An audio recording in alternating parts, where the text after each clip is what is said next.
श्री गणेशाय नमः। ओम नमः शिवाय। आप सुन रहे हैं शिव पुराण कोटिरुद्र संहिता के पहले अध्याय से 5वें अध्याय तक। आप सुनेंगे इस एपिसोड में द्वादश ज्योतिर्लिंग एवं उपलिंगों की महिमा, पूर्व दिशा स्थित शिवलिंग, अनुसूया एवं अत्रि मुनि का तप, अनीश्वर की महिमा वर्णन, नंदकेश की महिमा वर्णन। कोटिरुद्र संहिता प्रथम अध्याय। द्वादश ज्योतिर्लिंग एवं उपलिंगों की महिमा। निर्विकार होते हुए भी जो अपनी माया से विराट विश्व का आकार धारण करते हैं, स्वर्ग और मोक्ष जिनकी कृपा से वैभव माने जाते हैं, जिन्हें मुनिजन सदा अपने हृदय में अद्वितीय आत्मज्ञानानंद रूप में देखते हैं, उन दिव्य तेज से संपन्न भगवान शिव शंकर, जिनका आधा शरीर शैलराज पुत्री देवी पार्वती से सुशोभित है, उन्हें सदैव मेरा नमस्कार है। जिसकी कृपापूर्ण चितवन सुंदर है, जिनका मुख सदैव मंद मुस्कान की छटा से मनोहर है, चंद्रमा की कलाएं जिनके स्वरूप को निर्मल उज्ज्वल करती हैं, जो त्रितापों आदि भौतिक, आदि दैविक तथा आध्यात्मिक को शांत करते हैं, जिनका स्वरूप सच्चिन्मय एवं परमानंद रूप से प्रकाशित होता है, जो सदा गिरिजानंदिनी पार्वती के साथ विराजते हैं, वे शिव नामक तेजपुंज सबका मंगल करें। मुनियों ने सूत जी से कहा, हे सूत जी, आपने लोकहित की कामना से भगवान शिव की परम पवित्र अनेक कथाएं सुनाई है। शिवजी के महात्म्य की कथारूपी अमृत का पान करते करते भला कौन पुरुष तृप्त हो सकता है। मुने, आप इस जगत के मंगल के लिए पृथ्वी के तीर्थ स्थानों में श्रेष्ठ व प्रसिद्ध शिवलिंगों की कथा का वर्णन कीजिए। मुनियों के प्रश्नों को सुनकर महाज्ञानी सूत जी बोले, हे ऋषियों, आपने संसार के हित की कामना से बड़ा सुंदर प्रश्न किया है। आपकी भगवान शिव में अगाध भक्ति और उनकी कथा में महान रुचि है। आपकी इच्छा के अनुसार मैं आपको शिव जी की उत्तम कथा सुनता हूं। भगवान शिव के लिंगों की गणना तो असंभव है। उनके असंख्य लिंग पूरे ब्रह्मांड में फैले हुए हैं। अब मैं आपको मुख्य लिंगों की कथा सुनाता हूं।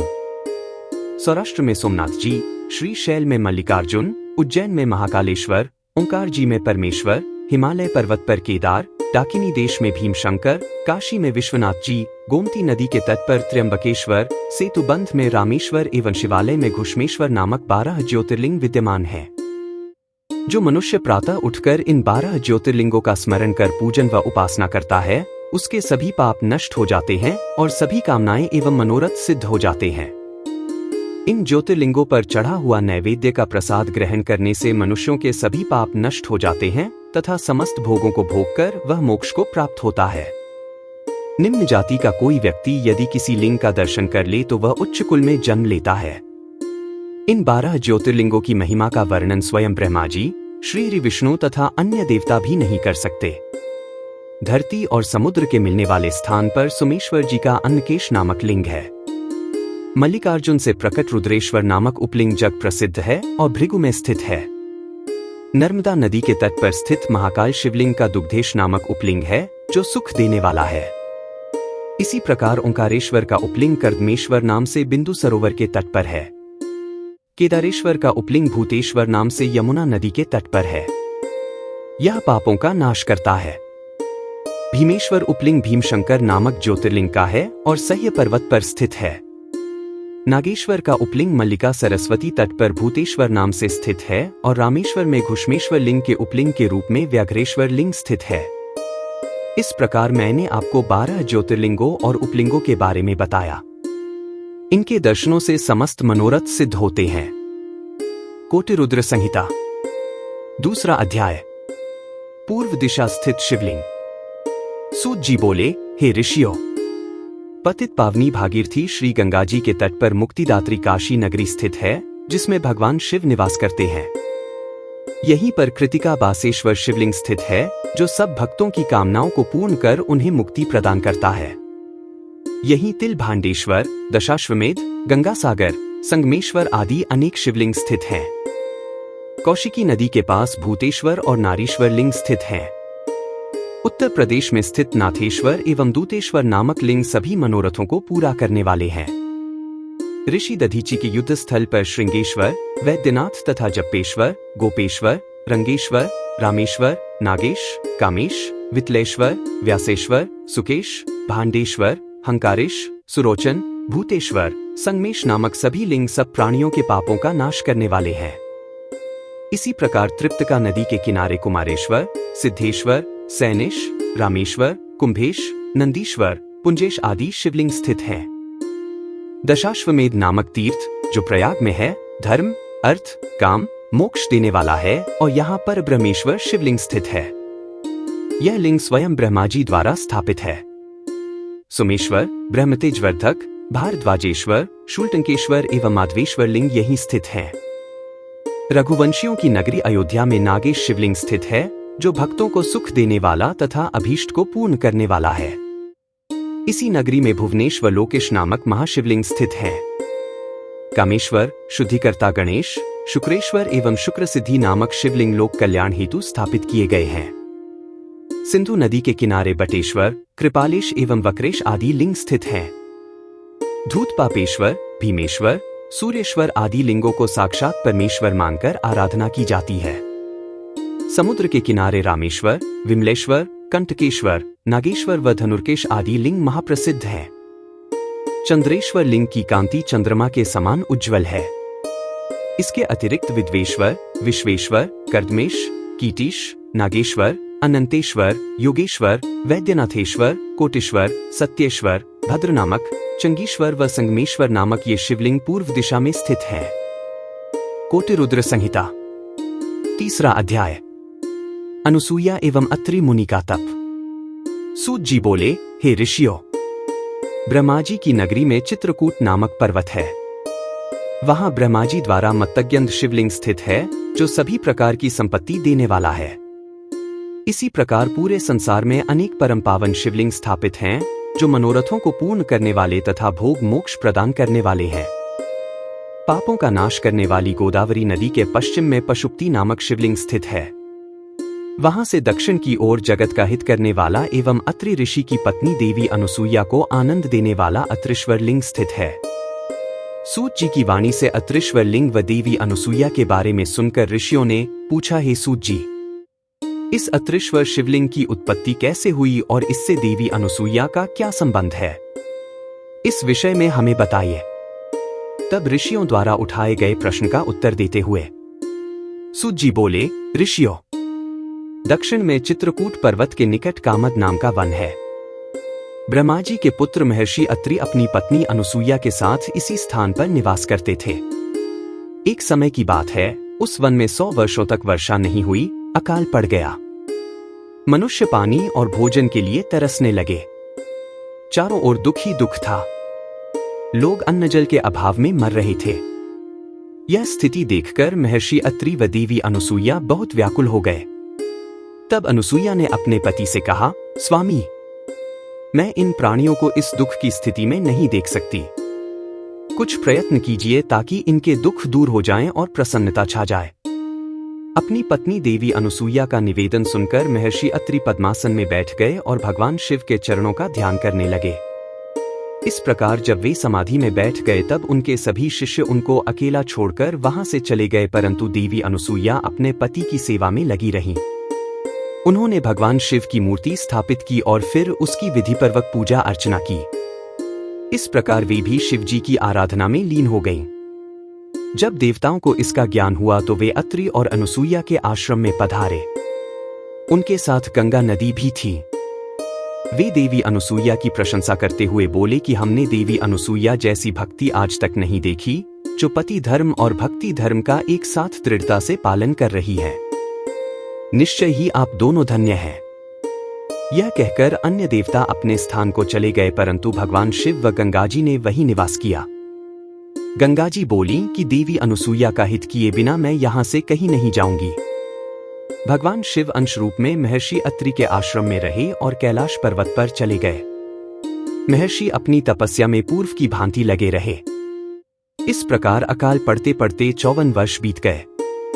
देवी अनुसूया भी अपने वचन को निभाती रहीं कि पृथ्वी पर वर्षा से पूर्व मैं अन्न जल ग्रहण नहीं करूंगी। अनुसूया श्रद्धा भाव से शिवजी के चरणों में अपना ध्यान लगाती रहीं। कोटिरुद्र संहिता, चौथा अध्याय। अनीश्वर की महिमा वर्णन। सूत जी बोले, हे ऋषियों, तपस्या करते हुए महर्षि अत्रि को बहुत समय बीत गया था। एक दिन मुनि ने समाधि से जागकर अनुसूया से कहा, देवी, मुझे बड़ी जोर की प्यास लगी है। आप कहीं से जल लाकर मेरी प्यास शांत करो। अपने पति की आज्ञा का पालन करते हुए अनुसूया ने हाथ में कमंडल लिया और पानी लाने के लिए चल दी। साध्वी अनुसूया पानी की तलाश में इधर उधर घूम रही थी। यह देखकर स्वयं गंगा जी देवी अनुसूया के सामने आकर बोली, देवी, आप इस समय कहां जा रही हैं? तब उनका ऐसा प्रश्न सुनकर देवी अनुसूया ने गंगा जी से पूछा, भगवती, आप कौन हैं और कहां से आ रही हैं? अनुसूया के प्रश्न का उत्तर देते हुए गंगा जी ने कहा, हे देवी, मैं गंगा हूं और आपके पतिव्रत धर्म और शिव पूजन से प्रसन्न होकर यहां आई हूं। मैं आपकी कर्तव्य निष्ठा से बहुत प्रसन्न हूं। मांगो, क्या मांगना चाहती हो? मैं अवश्य ही तुम्हारी इच्छित वस्तु तुम्हें प्रदान करूंगी। गंगा जी के ऐसे वचन सुनकर देवी अनुसूया ने हाथ जोड़कर विनम्रता से गंगा जी से कहा, हे माता, यदि आप मुझ पर प्रसन्न हैं तो कृपा कर मेरे इस कमंडल को जल से भर दें। मेरे पति प्यासे हैं, मैं उनकी प्यास बुझाना चाहती हूं। तब देवी गंगा बोली, पति परायणे, आप पृथ्वी में एक गड्ढा खोदिए, मैं यहां विराजमान हो जाऊंगी, तब तुम पानी से कमंडल भर लेना। गंगा जी के आदेशानुसार देवी अनुसूया ने गड्ढा खोद दिया। फिर गंगा जी उस गड्ढे में समा गईं। वह गड्ढा जल से भर गया। यह दृश्य देखकर अनुसूया बहुत प्रसन्न हुई। उन्होंने अपना कमंडल जल से भर लिया और बोली, हे भगवती, पतित पावनी गंगे, यदि आप मुझ पर प्रसन्न हैं तो कृपा करके इसी प्रकार इस गड्ढे में निवास कीजिए। जब तक मेरे पति यहां आकर आपके दर्शन न कर लें, आप यहीं पर स्थित रहिए। यह कहकर अनुसूया जल से भरा कमंडल लेकर आश्रम में लौट आईं। वहां आकर उन्होंने अपने पति अत्रि को जल पिलाया। उस मधुर शीतल जल को पीकर महर्षि तृप्त हो गए। जब उन्होंने अपने आसपास देखा तो उन्हें सूखे फल फूलहीन वृक्ष देखकर ज्ञात हो गया कि अभी तक वर्षा नहीं हुई है। तब उन्होंने आश्चर्यपूर्वक अपनी पत्नी से पूछा, देवी, जब अब तक वर्षा नहीं हुई है तो यह शीतल जल कहां से आया? अपने पति के वचन सुनकर अनुसूया ने अपने पति से कहा, हमारी शिव आराधना व आपकी तपस्या से प्रसन्न होकर स्वयं गंगा जी यहाँ पधारी हैं और हमारे आश्रम की शोभा बढ़ा रही है। यह बताकर अनुसूया अपने पति को साथ लेकर गंगा जी के पास गई। वहां महर्षि अत्रि ने सपत्नीक श्री गंगा जी की स्तुति करना आरंभ कर दिया। तत्पश्चात गंगा स्नान करके संध्या वंदन किया। तब गंगा जी ने दोनों पति पत्नी से वहां से जाने की आज्ञा मांगी। तब महर्षि अत्रि बोले, हे पतित पावनी गंगा, यदि आप हम पर प्रसन्न है तो कृपा कर सदा के लिए इसी तपोवन में निवास करें। माते, यहां विराज कर हमें कृतार्थ करें। अनुसूया और महर्षि अत्रि की प्रार्थना सुनकर श्री गंगा जी ने कहा, अनुसूया, यदि तुम 1 वर्ष तक की शिव पूजा और पति सेवा का फल मुझे दे दो तो मैं देवताओं और ऋषि मुनियों के हित के लिए यहां निवास करूंगी। तब जगत के कल्याण के लिए देवी अनुसूया ने 1 वर्ष की तपस्या का पुण्य गंगा जी को अर्पित कर दिया। यह देखकर त्रिलोकीनाथ भगवान शिव तुरंत उस पार्थिव लिंग से प्रकट हो गए। शिवजी के साक्षात दर्शन पाकर पति पत्नी बहुत प्रसन्न हुए और हाथ जोड़कर शिवजी की स्तुति करने लगे। यह देखकर शिवजी बोले, साध्वी अनुसूया, मैं आपके लोकहित के इस कर्म से बहुत प्रसन्न हूं। मांगो, क्या मांगना चाहती हो? मैं तुम्हें तुम्हारी इच्छित वस्तु अवश्य प्रदान करूंगा। पूजन किया। तब पति पत्नी ने भगवान शिव के दर्शन किए एवं उनका विधि विधान से भगवान शिव के बार बार पूछने पर अनुसूया एवं महर्षि अत्रि बोले, हे कृपानिधान देवाधिदेव भगवान शिव, यदि आप हम पर प्रसन्न हैं तो आप देवी पार्वती सहित यही निवास करें ताकि यहाँ वर्षा हो, अन्न उत्पन्न हो और सभी प्राणियों का कल्याण हो। तब उनकी बात सुनकर भगवान शिव बोले, हे अनुसूया व मुनि अत्रि, जैसा आप चाहते हैं वैसा ही होगा।